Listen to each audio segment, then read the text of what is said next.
In this video, I'm going to show you how to plan ordering and tracking of reagents using spreadsheets to automatically calculate ordering quantities by the number of samples. So the first page that I put together is a way of checking your stock. So to begin with, I simply put together a list of all the reagents and consumables that I would need throughout my sequencing process. Then afterwards, I wanted to figure out what quantity of each pack that I order in is used per 96 sample library. Now, when you do this for yourself, you might only be putting 48 samples per library.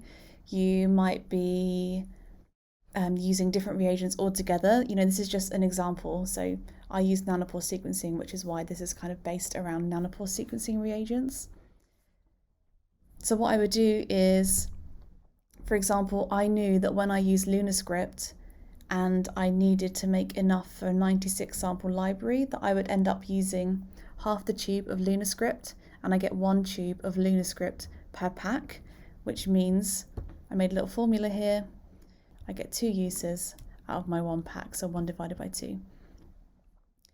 I've written all the comments over here of how I calculated it. So for example, this one here, which I suspect is LSK109 or something similar.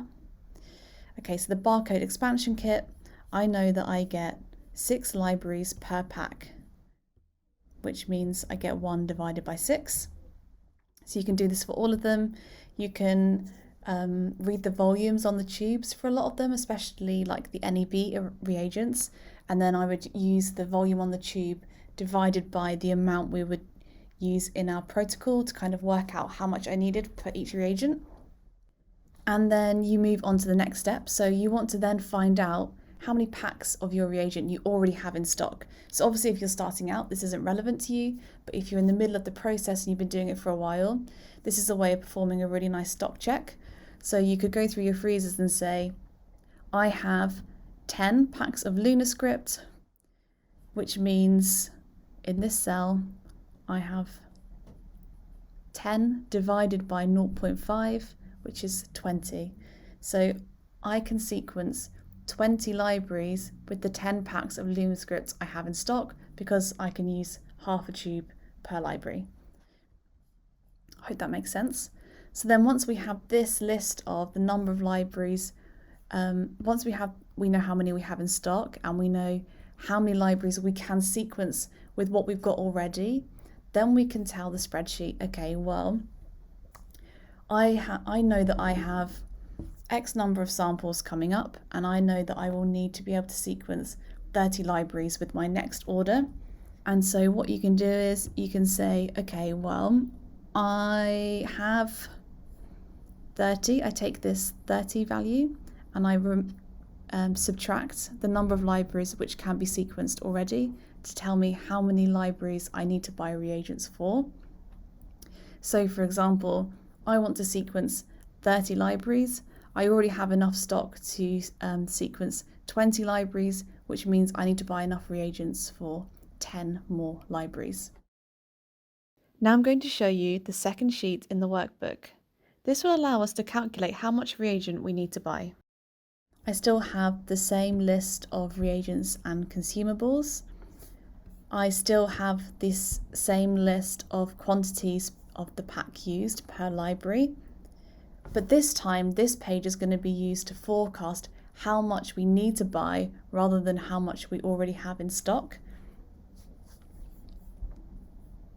Now, what we do is we go back to our reagent stock check here, where we looked before, and we know that we have 20 libraries worth of stock already, but we want to do 30 libraries worth of sequencing, which means we need 10 libraries worth of reagent. And so what you can do is copy this column here. Now, before I copy that over, you'll notice that some of these have negative values. Now, that's because you get more than 30 libraries worth out of that pack.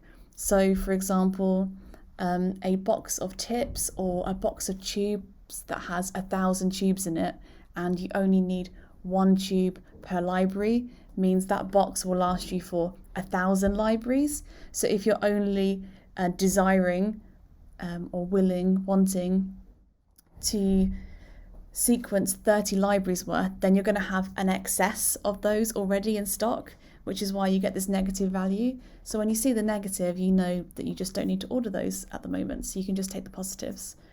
Now I'm going to copy this over.